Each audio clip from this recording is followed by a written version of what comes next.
Hi welcome to సత్యాయస్ academy. 23 February group 2కి సంబంధించి మనము అప్డేట్స్ డిస్కస్ చేస్తున్నాం. అదేవిధంగా గ్రాండ్ టెస్ట్లను కూడా కండక్ట్ చేసుకుంటూ వస్తున్నాం. సో ఈరోజు క్లాసు అకాడమీ అప్డేట్స్ గురించి, గ్రాండ్ టెస్ట్ల గురించి వివరంగా డిస్కస్ చేస్తాం. సో ఫస్ట్ ఈరోజు మనం డిస్కస్ చేయబోయే అంశాల్లో ఆర్బీఐ ద్రవ్య విధానాన్ని ప్రకటించడం జరిగింది. సో ఈ మానిటరీ పాలసీ, దీనికి సంబంధించిన అంశాలు ఏంటి అనేది తెలవాలి.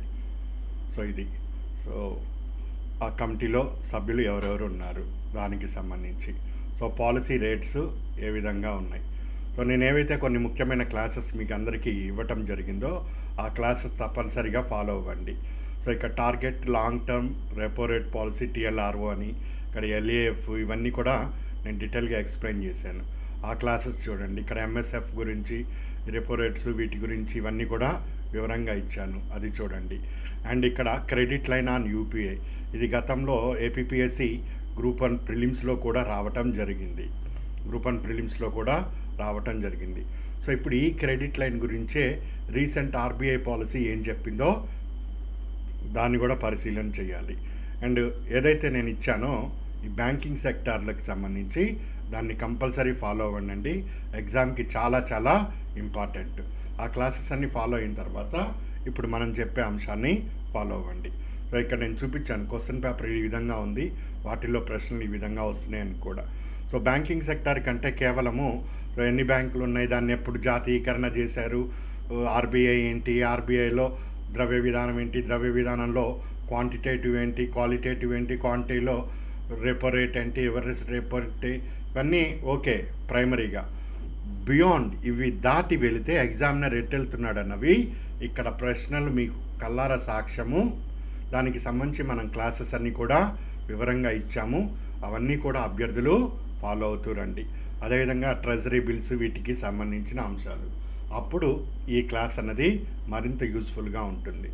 సో ఈ క్లాస్లో మనము ద్రవ్యోల్బణంకి సంబంధించి ఆర్బీఐ ఎలాంటి స్టెప్ తీసుకున్నది అన్నది పరిశీలన చేస్తాం.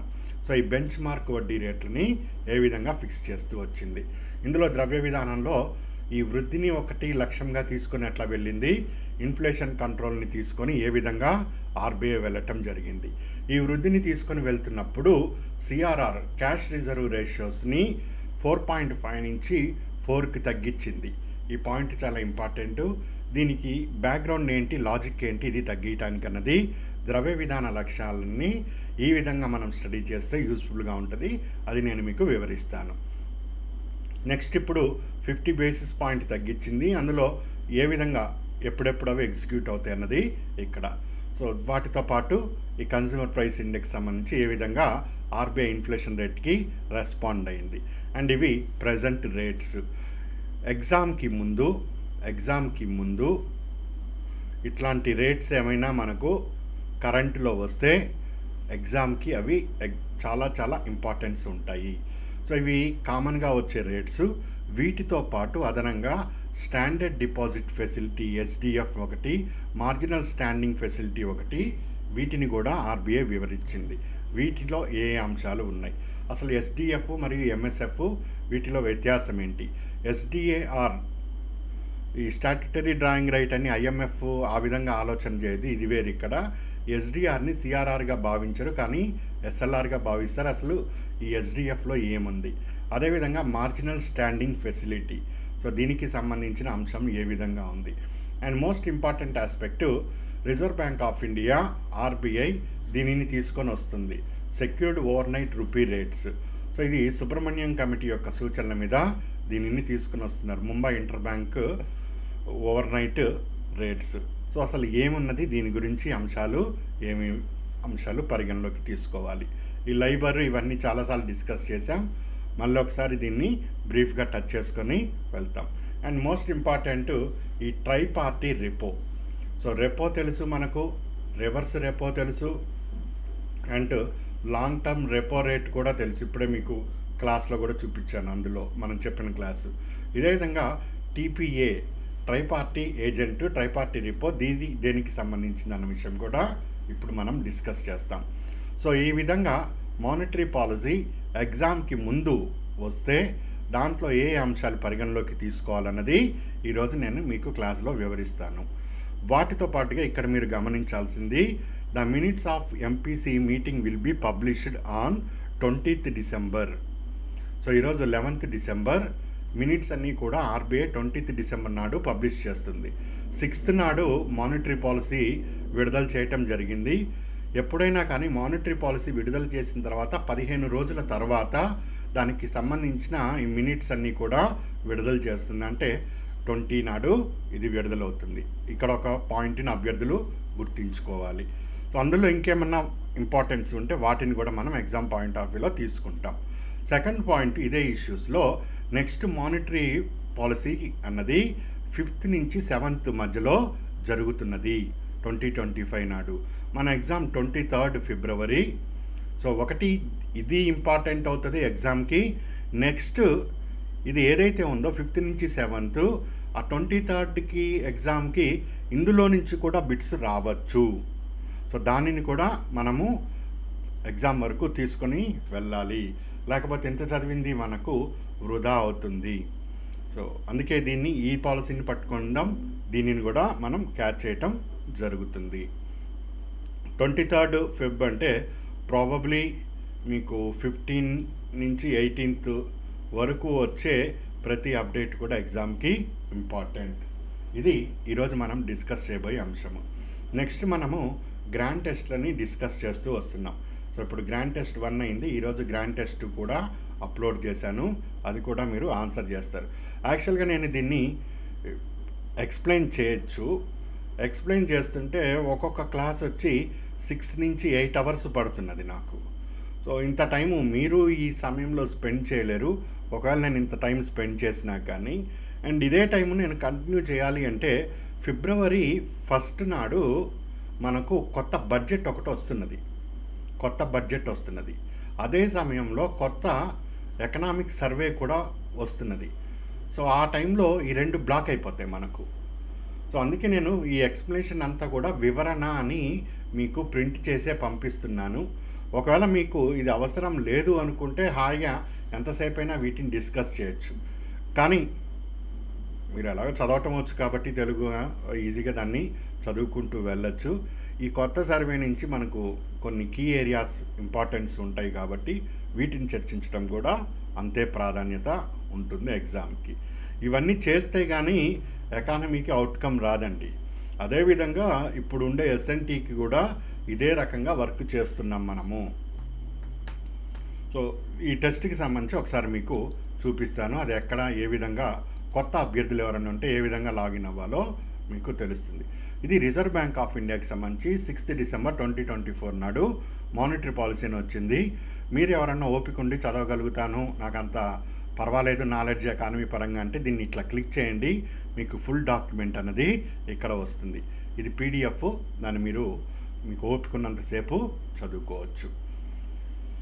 ఇక టెస్ట్ గురించి చూస్తే ఇది మన వెబ్సైటు, ఇక్కడ రిజిస్టర్ అయిన అభ్యర్థులు ఇక్కడ నుంచి లాగిన్ అవుతారు. లాగిన్ అయిన తర్వాత ఇటువైపు మీకు ఆన్లైన్ క్లాసెస్ అని మీకు కనిపిస్తాయి. సో ఈ ఆన్లైన్ ఎగ్జామ్స్లో ఇక్కడ గ్రూప్ 2 మెయిన్స్ గ్రాండ్ టెస్ట్ అని కనిపిస్తుంది. సో ఇది రెన్యువల్ అయిన అభ్యర్థులు, కొత్తగా చేరిన అభ్యర్థులు ఈ సర్వీస్ని ఉపయోగించుకోవచ్చు. సో గతంలో టెస్టులు కూడా ఉన్నాయి. ఇక్కడ గ్రూప్ 2కి సంబంధించి 250 పైన టెస్టులు ఉన్నాయి. ఎవరన్నా అక్కర్లేదు మాకు ఇది అనుకుంటే ఆ టెస్టులైనా రాసుకుంటూ ఉండొచ్చు, ఈ టెస్టులన్నీ కూడా. ఇప్పుడు ఈ రెన్యువల్ చేసుకున్న వాళ్ళు, కొత్తగా చేరిన అభ్యర్థులు ఇక్కడ గ్రూప్ 2 మెయిన్స్ గ్రాండ్ టెస్ట్ అని ఉన్నది, దీనిని క్లిక్ చేయండి. క్లిక్ చేస్తే ఇక్కడ డేటు, దానికి సంబంధించి టెస్టు ఇవన్నీ కూడా మీకు ఓపెన్ అవుతుంది. సో ఈరోజు 11th, ఈరోజు టెస్ట్ 2 అప్లోడ్ చేశాను. దీన్ని మీరు ఇక్కడ క్లిక్ చేస్తారు. సో క్లిక్ చేసిన తర్వాత click here to start quiz అని వస్తుంది, అంటే ఎగ్జామ్ని అటెంప్ట్ చేస్తారు. ఈ విధంగా ఒక్కొక్క బిట్టు ఆన్సర్ చేసుకుంటూ వెళ్తారు. ఫస్ట్ బిట్ అయిపోయింది, నెక్స్ట్ క్లిక్ కొడతారు. సో సెకండ్ బిట్టు మీకు తెలిస్తే ఓకే, లేకపోతే ముందుకెళ్తారు. సో ఈ విధంగా ముందుకు వెళ్ళిన తర్వాత ఒకవేళ పాతది చూద్దాము అనుకున్నప్పుడు వెనక్కి వెళ్ళి మళ్ళీ ఒకసారి క్రాస్ చెక్ చేసుకుంటారు అన్నీ చేసామా లేదా. సో ఇప్పుడు నాకు దీనికి ఆన్సర్ ఇది అనిపించింది, దీన్ని క్లిక్ చేస్తాను. నెక్స్ట్ కింది ద్రవ్య ఆస్తులను పరిగణించండి. బ్యాంక్ డిపాజిట్లు డిమాండ్ చేయటం, టైం డిపాజిట్లు, ఇవి ఏంటి తగ్గుముఖము, వీటిని అరేంజ్ చేయమని చెప్పాను ఇక్కడ. ఏదో ఒకటి మీకు చదివారు కాబట్టి ఆన్సర్ చేస్తారు. నెక్స్ట్ వెళ్తాం. ఈ విధంగా ఒక్కొక్క బిట్టు ఇక్కడ మీకు టైమర్ ఉంటుంది. సో ఎన్ని బిట్లు ఉన్నాయో అంత టైం నడుస్తూ వస్తుంది. ఆ టైంకి అనుగుణంగా మీరు దీన్ని కంప్లీట్ చేసుకుంటూ వస్తారు. మొత్తం అయిపోయిన తర్వాత ఇక్కడ 48 టెస్ట్ దగ్గరికి 48 బిట్ దగ్గరికి వస్తారు. వచ్చిన తర్వాత ఈ మొత్తం చూసుకొని ఇక్కడ మీరు ఆన్సర్ ఏదైతే ఉందో ఆన్సర్ ఏదో ఒకటి మీకు నచ్చింది చేసుకొని ఫైనల్గా సబ్మిట్ కొడతారు. సో ఇది సబ్మిట్ చేయనా అని అడుగుతుంది. ఎస్, ఓకే, సబ్మిట్ చేస్తాం ఇక్కడ. So little bit 1 minute time తీసుకుంటుంది, లెస్ దెన్ 1 minute ఇది. సో తీసుకొని మొత్తం అనాలిసిస్ చేస్తుంది. మనం ఎన్ని కరెక్ట్ చేసాం, ఎన్ని తప్పు చేసాం, ఎంత పర్సంటేజ్ వచ్చింది, ఈ డీటెయిల్స్ అన్నీ కూడా మీకు వస్తాయి. ఇగో మీ కళ్ళ ముందే వచ్చింది. మొత్తం టోటల్ 48 క్వశ్చన్స్ ఇచ్చాను. ఇందులో నేను 4 ఆన్సర్ చేశాను. రైట్ అయినవి 0, రాంగ్ అయినవి 4. సో మొత్తం నాకు నెగిటివ్ మార్కు 0.33 చొప్పున -1.32 నెగిటివ్ మార్క్ వచ్చింది 48 బిట్లలో. సో ఫైనల్ నా స్కోర్ ఏంటయ్యా అంటే ఇక్కడ -1.32. ఇది నేను మీకు డెమోలాగా చూపించాను. మీకు ఇక్కడ 48కి 48 రావాలి. ఇక్కడ పర్సంటేజ్ వస్తుంది, నువ్వు ఏ రేంజ్లో పర్ఫామ్ చేసావని. ఇక్కడ నీకు 80 నుంచి 90 రావాలి. 80 నుంచి 90 రావాలి. సో ఆ విధంగా 23 టెస్ట్లని యావరేజ్ చేసుకుంటే అక్కడ నీకు యావరేజ్ స్కోర్లో జాబ్ దగ్గరగా ఉంటాము. క్లియర్ అండి టెస్ట్కి సంబంధించి. సో ఈ విధంగా టెస్ట్ చేయండి. మీరు ఇక్కడ క్వశ్చన్ ఆన్సర్లు కూడా అన్ని నీట్గా అవైలబుల్ ఉంటాయి. సో ఒక సింగిల్ అటెంప్ట్ ఇస్తున్నాను దీనికి. సో 2, 3, 4 ఇట్లా అటెంప్ట్లు ఇవ్వటం వలన ఉపయోగం లేదు. టెస్ట్ అంటే టెస్ట్ లాగానే రాయండి. సో రాసిన తర్వాత ఇక్కడ మీకు గ్రాండ్ టెస్ట్లకి వెళ్తే ఈ డౌన్లోడ్ కీ అని ఉన్నది. సో సాధారణంగా మెయిల్కి వెళ్ళిపోతుంది మీ డీటెయిల్స్ అన్నీ కూడా. ఒకవేళ వెళ్ళకపోయినా కానీ ఇక్కడ మీరు క్వశ్చన్, దాని వివరణ, ప్రశ్న, దాని వివరణ నీట్గా ఇట్లా చూసుకోవచ్చు. మొత్తం 27 పేజెస్ ఉన్నాయి. సో ఒక్కొక్కటి ఈ విధంగా స్టడీ చేసుకుంటూ రావచ్చు. చాలా ఉపయోగకరంగా ఉంటుందండి. అన్నీ ఫస్ట్ బేసిక్స్ అన్నీ కూడా కవర్ చేసుకుంటూ వెళ్తున్నాను.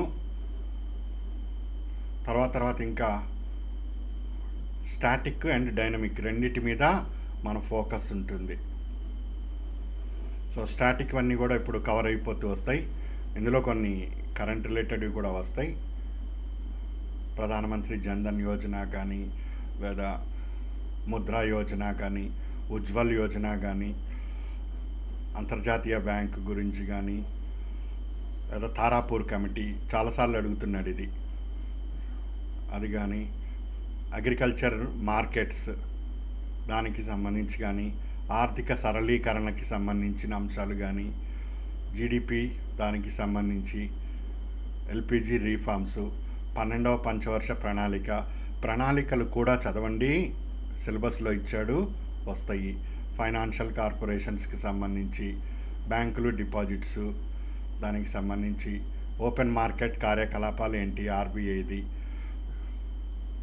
అగ్మార్క్ ఇది. సో ఈ విధంగా మీకు చాలా యూస్ఫుల్గా ఉంటుంది. సో మొత్తం చక్కగా చేసుకొని మీరు ఏ ఫేజ్లో ఉన్నారో దాన్ని ఒకసారి చెక్ చేసుకోండి. క్లియర్. ఈ విధంగా టెస్ట్ చేసుకుంటారు.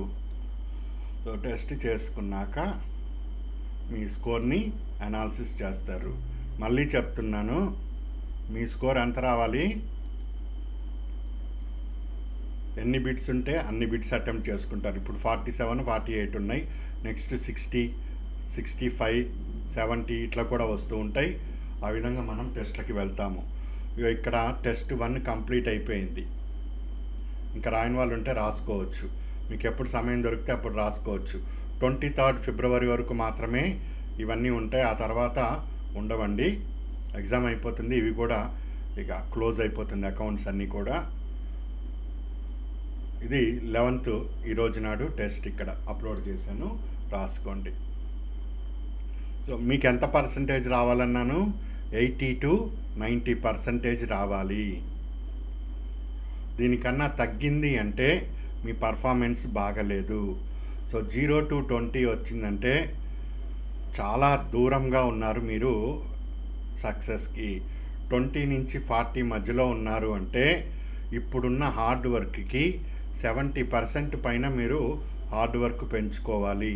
40 నుంచి 60 మధ్యలో స్కోర్ వచ్చిందంటే మీకు ఫ్యాక్చువల్ ఇన్ఫర్మేషన్ దెబ్బ కొడుతుంది, కాన్సెప్ట్ రిలేటెడ్ దెబ్బ కొడుతుంది, మీరు ఊహించని బిట్లు తగులుతున్నాయి ఇక్కడ అని అర్థము. ఊహించని బిట్లు. సో 60 to 80 వచ్చిందంటే ఇప్పుడున్న హార్డ్ వర్క్ని కన్సిస్టెన్సీ కోసం రెట్టింపు చేయాలి. 50% పైన వర్క్ చేయాలి మీరు ఇప్పుడున్న దానికి. సో 80+ అంటే దీనిని నిలవబెట్టుకోవటానికి ట్రై చేయండి, కన్సిస్టెన్సీ మెయింటైన్ చేయడానికి. ఈ విధంగా మిమ్మల్ని మీరు ఏ స్థాయిలో ఉన్నారో విశ్లేషణ చేసుకోవచ్చు. ఈ సమయం 23rd ఫిబ్రవరి వరకు 11th డిసెంబర్ నుంచి ఎవరైతే ప్రాపర్గా యూజ్ చేస్తారో ఖచ్చితంగా ఇన్ని సంవత్సరాలు చేసింది ఒక ఎత్తు, ఇప్పటి నుంచి చేసింది ఒక ఎత్తు. మంచిగా చేసుకోండి, మీ కష్టానికి తగ్గ ఫలితము వస్తుంది. సరే, ఇప్పుడు మనం ఇది ద్రవ్య విధానం గురించి డిస్కస్ చేద్దాం. నేను మళ్ళీ చెప్తున్నాను, ఈ క్లాసెస్ అన్నీ కూడా నేను గతంలో ఇచ్చినవి, అవి చూడండి తప్పనిసరిగా. ఆ క్లాసెస్ చాలా చాలా ఇంపార్టెన్స్ ఉన్నాయి. ఎప్పుడు ఇది ఆ కాలం నుంచి వస్తున్నాయి. మనం 2019 నుంచి కన్సిస్టెంట్గా తీసుకొని వస్తున్నాను, ఎక్కడ ఏ అవకాశం ఉన్నా కానీ. సో అవన్నీ చూడండి, చూశాకే దీంట్లోకి రండి. So monetary policy committee number of times చెప్పుకున్నాం. ఊర్జిత్ పటేల్ సూచించారు. 2016లో ఆర్బీఐ యాక్ట్ 1934 ద్వారా సవరించడం జరిగింది. 6 సభ్యులు ఉంటారు. 3 ఆర్బీఐ నుంచి, 3 గవర్నమెంట్ ఆఫ్ ఇండియా నుంచి ఉంటారు. సభ్యుల పదవీ కాలం 4 years. రీసెంట్గా 1 October 2024 రీసెంట్గా గవర్నమెంట్ ఆఫ్ ఇండియా 3 నామినేట్ చేయటం జరిగింది. గవర్నమెంట్ నుంచి 3 వస్తారని చెప్పాను కదా, ఆ 3 నామినేట్ చేయటం జరిగింది ఈ మానిటరీ పాలసీ కమిటీకి. సో సభ్యుల్ని మనం చూస్తే as per RBI act 1935 section 45 ZB ప్రకారము మానిటరీ పాలసీ కమిటీలో చైర్మన్గా reserve bank of governor, RBI governor ఉంటారు. ఇప్పుడు కొత్త గవర్నర్ కూడా వచ్చారు, మీకు ఆ విషయం తెలిసిందే. Next deputy governor of RBI, ఈయన మెంబర్ ఎక్స్ అఫిషియో, ఇంకొక ఆఫీసర్ ఆర్బీఐ. వీళ్ళ 3 ఆర్బీఐ నుంచి వచ్చారు. ఇక్కడ కింద కనిపిస్తున్న 3 DEF కాలంలో professor Ram Singh, director Delhi school of economics, university of Delhi, government nominate చేసిన మెంబరు ఒకటి.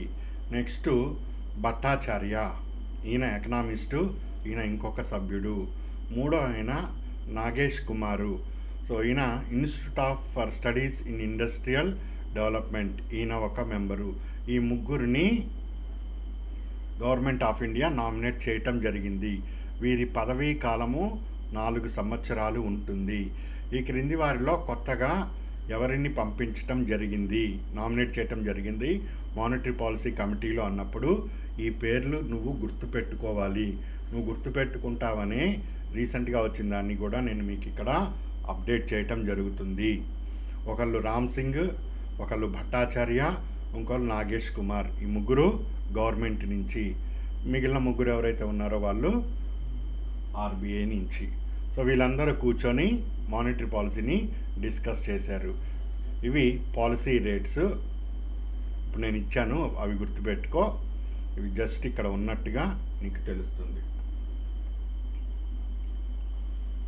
మీకు ఏదన్నా ఇంకా నోట్ చేయాలంటే ఇగో ఈ విధంగా పెట్టుకొని నోట్ చేసుకోవచ్చు. ఇందులో ఉండేవన్నీ కూడా నేను ఇప్పుడు కవర్ చేయబోతున్నా. సో ఆర్బీఐ యాక్ట్ 1934 ప్రకారం ద్రవ్యోల్బణం యొక్క లక్ష్యం, టార్గెట్ అన్నది 4%గా కేంద్రం నిర్ణయించవచ్చు. సో కేంద్రం ఈ విధంగా 4% నిర్ణయించే అధికారము కేంద్ర ప్రభుత్వానికి ఈ చట్టం ద్వారా లభించింది.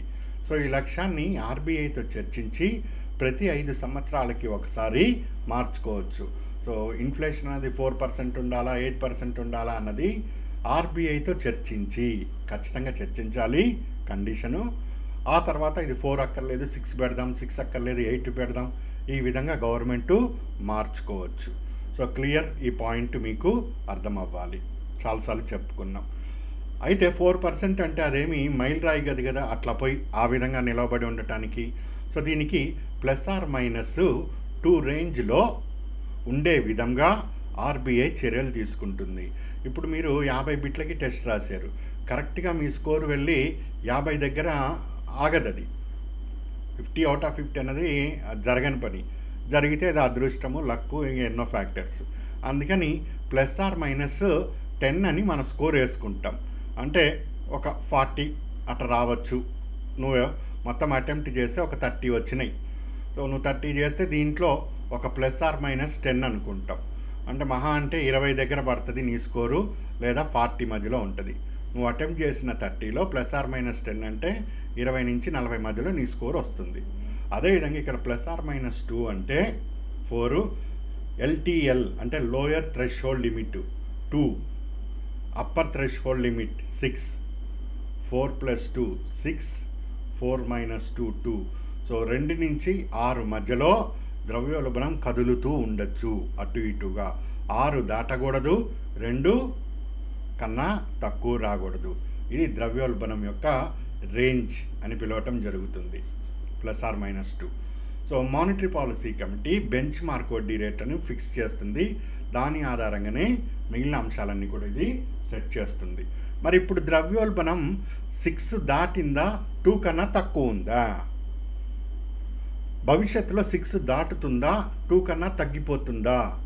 అన్నిటినీ పరిగణలోకి తీసుకొని ఇది ఏ స్టాండ్లో ఉన్నది అన్నది కూడా ఇక్కడ ఇంపార్టెంట్. సో ఇప్పుడు ద్రవ్య విధానంకి ఆర్బీఐ గవర్నర్ గారు కూర్చున్నాక ఆయన ముందు 2 సవాళ్ళు ఉన్నాయి. ఒకటి, దేశం అభివృద్ధి జరగాలి. రెండవది, ద్రవ్యోల్బణం నియంత్రణ కావాలి. ఈ రెండింటినీ ముందుకు తీసుకొని వెళ్ళాలి. ఆ రిపోర్ట్లు పట్టరండయ్యా పాతవి అన్నాడు గవర్నర్ గారు. ఆ రిపోర్ట్లు పట్టుకొని వస్తే ఆర్బీఐ వృద్ధి రేటు, గతంలో జీడిపి గ్రోత్ రేటు ఆర్బీఐ ఏం చెప్పిందంటే 7.2 ఉంటుంది ఖచ్చితంగా అని చెప్పింది. ఇప్పుడు ఆ రిపోర్ట్లు చూస్తే 6.6కి తగ్గింది. వెంటనే ఆర్బీఐ గవర్నర్కి చెమట్లు పట్టేసిన, ఏంటి నేను అనుకున్న స్కోరు 40 వస్తుంది అనుకుంటే 30కి పడిపోయింది అని భయపడిపోయింది. సో ఇప్పుడు 6.6కి వెళ్ళిపోయిందంటే జీడిపి గ్రోత్ రేటు, ఆర్థిక వ్యవస్థ బలహీనంగా ఉందన్న విషయం గవర్నర్ గారికి అర్థమైంది. ఎందుకు ఇంతగా పడిపోయిందని ఆయన వివిధ అంశాలన్నీ పరిశీలన చేశారు. సో పరిశీలన చేస్తే ఒకవైపు ట్రంప్ అక్కడ ఎలక్షన్స్లో గెలిచాడు. ఎలక్షన్స్లో గెలిచాక డాలర్ అంతర్జాతీయంగా బలపడిపోయింది. మీ అందరికీ తెలిసిన అంశమే. డాలర్ పరిగెడుతుంది. సో ట్రంప్ ఓపెన్గానే చెప్తున్నాడు, ఎవడైనా పిచ్చి వేషాలు, డాలర్కి వ్యతిరేకంగా పిచ్చి వేషాలు వేస్తే ఆ కంట్రీ మ్యాప్లో లేకుండా పోతుందని చెప్పాడు. బ్రిక్ దేశాలు ఎగురుతున్నాయి, Brazil, Russia, India, China, South Africa. మేము ఒక కొత్త కరెన్సీని తీసుకొని వస్తాం, బ్రిక్ కరెన్సీ అని చెప్పటం జరిగింది. పిచ్చి వేషాలు వేశారంటే మ్యాప్లో లేకుండా పోతారని గట్టి వార్నింగ్ బ్రిక్కే ఇచ్చాడు ఆయన. మీరు న్యూస్లో చూస్తే మీకు అర్థమవుతుంది. ఒకటే ఉండాలి ఇంటర్నేషనల్ కరెన్సీ, అది డాలర్ అయి ఉండాలి. నువ్వు బ్రిక్ కరెన్సీ తెస్తాను, సిమెంట్ కరెన్సీ తెస్తాను, ఇట్లా పిచ్చి వేషాలు వేయద్దని చెప్పటం జరిగింది. ఎవడన్నా డేర్ చేసి మాట్లాడితే ఆ కంట్రీ మీద ఆర్థికంగా శాంక్షన్స్ విధిస్తారు, ఆ కంట్రీ కుప్పకూలిపోతుంది. ఈ స్టేట్మెంట్ ట్రంప్ చేసిన తర్వాత భారతదేశం నుంచి ఫారెన్ మినిస్టరు, మేము ప్రస్తుతం బ్రిక్ కరెన్సీకి వెళ్ళట్లేదు అన్న స్టేట్మెంట్ కూడా వచ్చింది. అభ్యర్థులు న్యూస్ పేపర్ చదువుతుంటే వాళ్ళకి తెలుస్తుంది. సో డాలర్ అంతగా బలపడుతూ వస్తుంది. డాలర్ పెరుగుతుంది అంటే మన రూపాయి బలహీనమవుతుంది అని అర్థము. మన రూపాయి బలహీనపడుతూ ఉంటే సో దాంతో ఆర్థిక వ్యవస్థ పతనమవుతుంది అని అర్థము. మనం 1991లో ఆర్థిక సంస్కరణలను తీసుకొని వచ్చాం. ఎందుకు తీసుకొని వచ్చాం? ఆ రోజు మన దగ్గర ఫారెక్స్ రిజర్వ్స్ కేవలం $2 బిలియన్ మాత్రమే ఉన్నాయి. ఇంత తక్కువ ఫారెన్ బిలియన్ డాలర్స్ తోటి మనము ఆర్థిక వ్యవస్థ నిలవబెట్టుకోలేం. అందుకే రూపాయిని మనమే అఫీషియల్గా డీవాల్యూట్ చేయటం జరిగింది. ఇప్పుడు చూస్తే 2014లో 59 రూపాయలు ఉంది ఒక డాలరు. ఈరోజు చూస్తే దగ్గరగా రూపాయల దగ్గర దగ్గరగా 85 పైసలు ఉంది ఒక డాలరు. ఇది ట్రంప్ 20వ తారీఖు నాడు ప్రమాణ స్వీకారం చేశాక ఇంకా ఏ రేంజ్కి పోతుందో కూడా చెప్పలేము. 100 మార్కును కూడా టచ్ చేయొచ్చు. ఈ స్థాయిలో అది పోతున్నప్పుడు ఆర్థిక వ్యవస్థ కుంటుపడుతుంది. అందుకోసమని ఆర్బీఐ ఏం చేసిందంటే తన దగ్గర కొన్ని రూపాయలు ఉన్నప్పుడు రూపాయే కదా మన కరెన్సీ, ఆ రూపాయలన్నీ ఇచ్చి డాలర్లు ఇప్పుడు 85 రూపాయలకే కదా దొరుకుతున్నాయి, రేపు 100 రూపాయలు అయితే మనం తలపట్టుకొని కూర్చోవాలి, ఇది ఎక్కడ కుదురుతుందని డాలర్లన్నీ కూడా కొనుక్కొని వచ్చి వాళ్ళ దగ్గర లాకర్లో పెట్టుకుంది. సో ఇక్కడ రూపాయలన్నీ డాలర్లు కొనడానికి ఖర్చు చేసేసింది ఆర్బీఐ. రూపాయలన్నీ డాలర్లు కొనడానికి ఖర్చు చేసేసరికల్లా బ్యాంకుల దగ్గర కరెన్సీ అన్నది తగ్గిపోయింది. బ్యాంకుల దగ్గర కరెన్సీ తగ్గిపోయేసరికల్లా ఇవి ట్రాన్సాక్షన్స్ చేయాలి కదా బ్యాంకులు ట్రాన్సాక్షన్ చేయలేని పరిస్థితికి వెళ్ళే అవకాశం ఉంది. ఆ కారణం చేత క్యాష్ రిజర్వ్ రేషియో సిఆర్ఆర్ని 4.5 నుంచి 4%కి తగ్గించింది. 4.5 నుంచి 4%కి తగ్గించింది. ఈ విధంగా 4.5 నుంచి ఈ 4%కి తగ్గటం వలన ప్రైమరీ లిక్విడిటీ అంటారు. అంటే ఆర్బీఐ దగ్గర నుంచి వచ్చే ద్రవ్యము, మనీని, ఆర్బీఐ నుంచి బ్యాంకులకి వచ్చే ద్రవ్యాన్ని ప్రైమరీ లిక్విడిటీ అంటారు. 1.16 lakh crores బ్యాంకులకి డబ్బు వచ్చి చేరుతుంది. క్లియర్?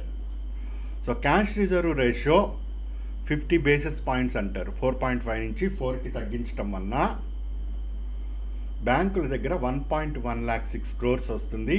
ఇప్పుడు ఈ బ్యాంకులు అగ్రికల్చర్కి, ఇండస్ట్రీకి, మళ్ళీ సర్వీస్ సెక్టార్కి ఇట్లా పంపించవచ్చు డబ్బులు. సో ఇది కారణము.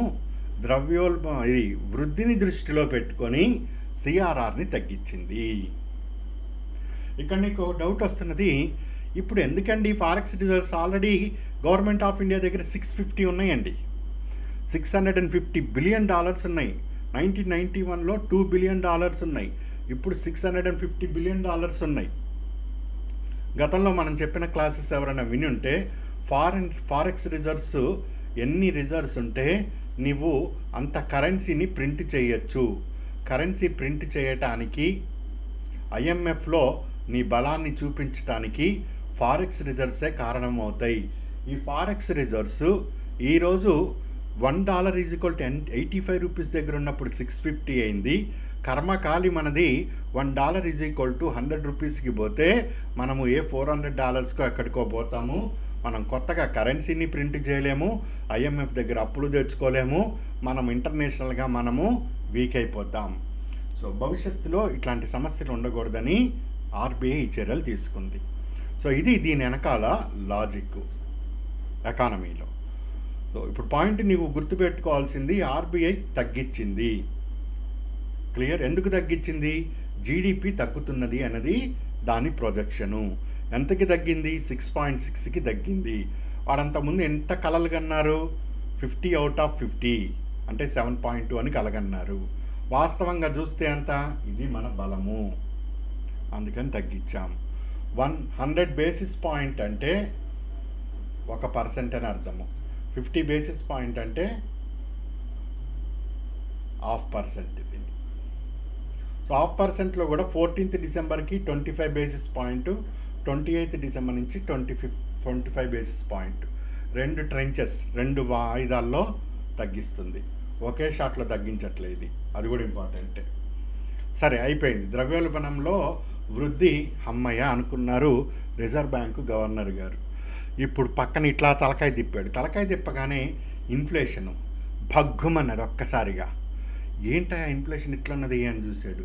ఆర్బీఐ ద్రవ్యోల్బణాన్ని 2024-25లో చూసుకో అని మీసాలు తిప్పుతూ కూర్చున్నారు. 4.5 కల్లా నేను ఖచ్చితంగా తగ్గించేస్తాను అన్నాడు. 4.5 ఎంత ఉండాలి? 4% దాటకూడదు. ఎంత ఉన్నది? 4.5 ఉన్నది. మరొక్కసారి పేపర్లు తీసుకొని చూశాడు ఎంత వచ్చింది అని. 4.8 ఉంది. అరే బాబు, నేను 4.5 చెప్పాను, 4.8% ఇన్ఫ్లేషన్ ఉంది, ఏం చేయాలని దీనికి టెన్షన్ పట్టింది. టెన్షన్ పట్టుకుంటే ఇప్పుడు ఇన్ఫ్లేషను తెలివిగా ఏం చేశారు? ఇన్ఫ్లేషన్లో ఫుడ్ ఇన్ఫ్లేషన్ ఉన్నది, ద్రవ్యోల్బణం, ఆహార ద్రవ్యోల్బణం అంటాం.